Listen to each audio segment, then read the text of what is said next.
Guys, you got to understand when people turn dysfunction into entertainment, it encourages dysfunction. Okay. People put themselves into that role. Like last night, there was this 911 on.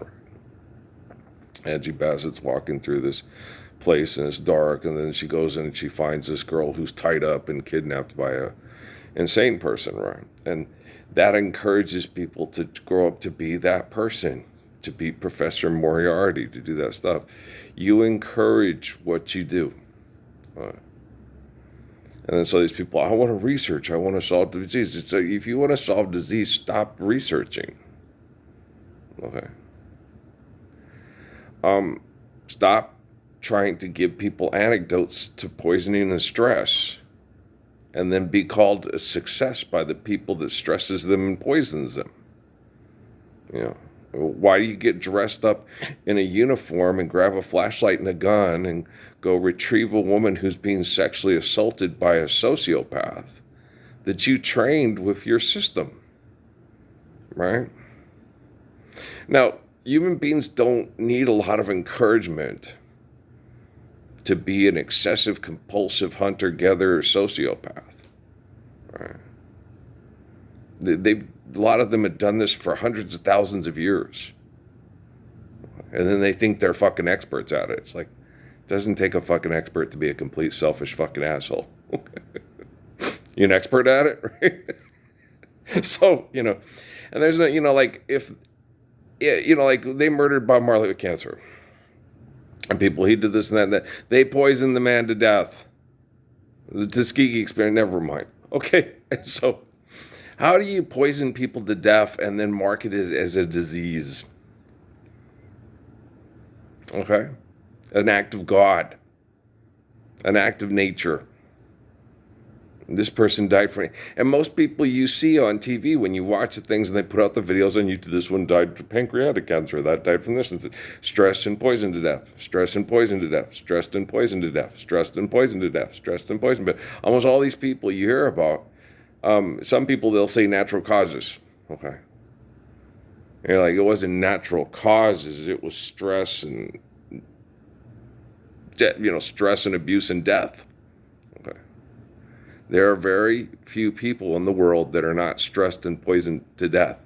And even people that get off the grid and live to be 104 still have a lot of forms of stress that is a toxin just by trying to exist. Okay. So we can live a lot more healthy and a lot more productive and meaningful lives if we globally, work together to maintain our needs. And then, you get that one guy, he's lived off the grid for 50, but he has a bunch of books. He has no intimacy, no affection, no camaraderie. He's an isolationist who finds comfort in isolation because he thinks there's less drama and less pain and less stress by being alone. And you can't live alone. Well, you'll die off the face of the earth. Bernadette, I need you to live, right? So you can't go up and you can't live on the moon. You can't live on Mars. Okay, they're full of shit. Okay, the only way you could sustain yourself on Mars would be by having what you need from Earth. Like on that movie where, Matt Damon's in the shower and he's like this bigger, he wasn't going to be able to live. He was going to die, right? From stress and not having a so toxic environment because he doesn't have what he needs to live. Okay, you guys are such fucking gullible, narcissistic assholes that believe other narcissistic assholes that use the fact that you're gullible to turn you into an expert with them. Here's why he died. And so Bob Marley died from melanoma and cancer. No, Bob Marley was murdered by the same corporations that murdered my mother because they didn't see her as economically viable. So they poisoned her for her own treatment. Okay, because of that lawsuit, she was going to have the money to get off the grid and live as long as Queen Elizabeth. But my mom wasn't Queen Elizabeth. Queen Elizabeth lived to be like 103. My mother died at 54 from her cancer treatment, her diagnosis, and trusting professionals. Okay? You cannot trust people that mass murder people in buildings for corporations and then advertise and say, this person died from an act of God. Okay? It's not an act of God. It's human abuse and murdering. It might as well just be when you're in El Paso. Okay, here your job. You might as well be in Auschwitz. Okay. And you can't, if you try to get up and mass murder a lot of them and take money and go off to Mexico, but the girl from Diary of a Mad Batwoman get killed, and Vivica get killed, and Tifa get killed, but you'll live a comfortable life in Mexico with that money. Oh yes, you will. Yep. Come on now, but it's more uncomfortable to try to live with that much money in Mexico than it is in the United States of America. Committing a crime in the United States of America. Because the biggest criminal organization in the whole world is the United States of America, and that's their money, right? Okay. Come on now, baby. Come on now, baby. Come on now, baby. Come on. That's pure fantasy. This bed of roses that I lay on, where I could learn to be a man. She ran a nightlife business of what most people wish they could do. No. Most people should wish they could live the Lord's Prayer and not have a prostitution ring for a wife when you're 18 and she's 35. I mean, guys. Oh, Elizabeth, do you understand? Solve the crime.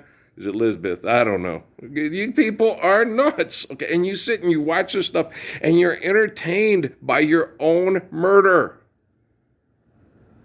You're being murdered by corporations that say, who's going to solve the mystery? And I feel like fucking Osmosis Jones and Drax is on Kimmel all the time. And you're like, what the fuck is wrong with these people?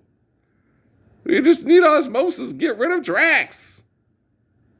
No, Drax won 3 Academy Awards. Fuck Drax. He's an asshole, right? Earl, I feel like I'm taking crazy pills, right? Look, they're breakdance fighting, right? Oh, they just broke the computer and ruined and got rid of all the evidence, right? They're making fun of you. Yeah? You think there's more to life than being really, really ridiculously good looking? Yes. Being faithful, being truthful, being meaningful, being loving, being loved by loving people that are truthful and faithful. Yes. Hi, I'm the Messiah. You're a complete narcissistic idiot. It's coming out with a classic album that has lots of classic styles from the Jane Mansfield era. I'm marrying a tight end. And it is tight because he works a lot on it. Okay, his brother likes to eat lots of cereal. Does he play Xbox and he like to play more Xbox? Are his socks purple? Are you going to knock him off? Okay. Hey, look, it's a computer nerd. Natalie wanted to move to New Jersey. I'm like, Natalie, we're not going to move to New Jersey. So you can try to have a relationship with this kid that it would be tempted to have a relationship with you, but he'd be like, but you're too young, girl. Get out of my mind. Wait a couple of years, and then I'm going to have lots of sex with you. Please still be interested in me in a couple of years. Oh, she would have. I raised her. Okay. And the kid would say, wait, and I'd be like, wow, that's a good kid.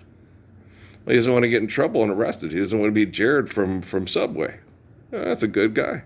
I like him. It's a hooter. Yeah, okay. She's gorgeous, but she's just too young. Yeah, she's still too young. I'm sorry. You're like 19 and she's 13. I get it. Okay. Well, let's wait around. What's the 16, New Jersey. Okay. If that kid shows back up, well, you never know. She loves me and she's willing to wait. How Rebecca in the Bible, I know, well, who was it with the guy with Rebecca, that was horrible. I remember reading that story and thinking, that old man should be killed. Seeing if he's for real. He's just doing that to marry all his daughters off to this guy, and that's wrong to do. A guy comes up to you and says, I want to marry that one. She says, I return the thing. Then you give him a certain amount of time, and then, to see if he's for real, and then, like what happened with Isaac with Ashley, with Mr. Hicks. That makes perfect sense. Well, because he wants to see, first of all, he sees the way Lawrence treats Poncha. And the mom says, his dad is very chauvinist. What if he's just covering that up and then he ends up being very chauvinist to our daughter? Do you want our daughter to endure that? No. Well, then you make sure he proves himself that he is, will not be chauvinist and not be the man's the head of the household and I run everything and I'm a genius and I'm brilliant and God works through my head. Okay. So Mrs. Hicks was like, yeah, the neck and the head. And I was like, at their, little thing, I was so, and everybody, because at the thing, when we had the thing for the wedding, Lawrence gets up and has this big celebration for Isaac. And no one says anything in their church about Ashley. And I'm sitting there going, we've sat here for a half an hour, and everybody just talks about how lucky Ashley is to marry Isaac. So finally I get up and say, excuse me, but, we're quite fortunate that this young lady has chosen Isaac to marry. No one said anything about Ashley, except for the thing about Pancha going, one of you boys is going to marry that girl. Okay. Because mom sat there at a thing, and I like her. She's a nice girl. She's sweet, she's kind, she's protecting, she cares about other people's feelings. She's, Pancha just sat and examined her, watched her. Okay. Like my mom did when she dropped me off at school here in Messiah Park, because she was worried. Reason why mom took us all to Messiah Park is because she heard the horror stories about the bullying from the Mexicans to the white kids, and how it was supported by the administration and staff because they thought they deserve it, because getting back at the man and shit. And mom sat and she got in trouble her first day at work when she dropped me off, because she said, I was most worried about him because the little boys, they'll start beating you up from Jump Street, right? She said, I watched him on the playground. I watched him maneuver around the boys, and he was like a little old man among boys. And he would go and he'd gravitate to the kids that were being treated unfairly, and he'd be nicer to them, and he was just this wonderful kid. She goes, and then I went to work going, my boy's going to be fine. Okay. But she was worried, just, my poor son, he's going to get eaten alive, like my dad would always say. Because my dad would say that, now everybody's like you, kid. Everybody's like you, kid. This world's going to eat you alive. That's what my dad always used to tell me. And my mom was like, yeah, he's going to get the shit kicked out of him. He's too nice. I'm not too nice. No. I'm just nice enough. Okay. You can't be too nice. Okay. You have to be nice enough. It has to be sincere. Most of the time when people consider it too nice, they're just kissing your ass to kill you with poison and say it's an act of God, and then advertise it, and then have you come to their building for relief from their poisoning with anecdotes. And money's not an anecdote. Okay? I am the way, the truth, and life. I am the light and the way. Not unto faithful love of kindness that we have from the gift of the glory of life, except done through me. And if you don't believe that, you go trust your fucking professionals. Okay? And when the technology ends your professionals' abuse, it's not putting them out of business. Survive, stop, eliminate, abuse, recover. Life's eternal, grace is infinite. You think they're going to murder you? It sure feels like that some days. When I go days and it feels better because I start detoxing, then they do something to put more toxins in, then I do things to react, and they're, it's like I'm fucking, I feel like Matt Damon on that ridiculous fucking propaganda movie about Mars, and I'm like, who the fuck would believe this shit, and who the fuck would, no. It's like watching those old Star Treks. It's like, no, you couldn't have that on the asteroid belt. And this whole thing with the big worm trying to eat the ship on George Lucas's imagination. Where do they come up with this crap? Anything to entertain a wackadoodle who is gullible. Wow, and they call themselves scientists, and it's science fiction. Fuck you. You're just a creepy, manipulative Stephen King's penis imagination asshole. Now lock the girl up and have sex with her and have Angie Bassett come save her. Okay, how about just live the Lord's Prayer, and then we don't have to go through all this melodrama bullshit. Everybody take cover from the Comets. Is maybe Interplanet Janet. I mean, these fuckers are nuts. All right, I love you. All right, peace.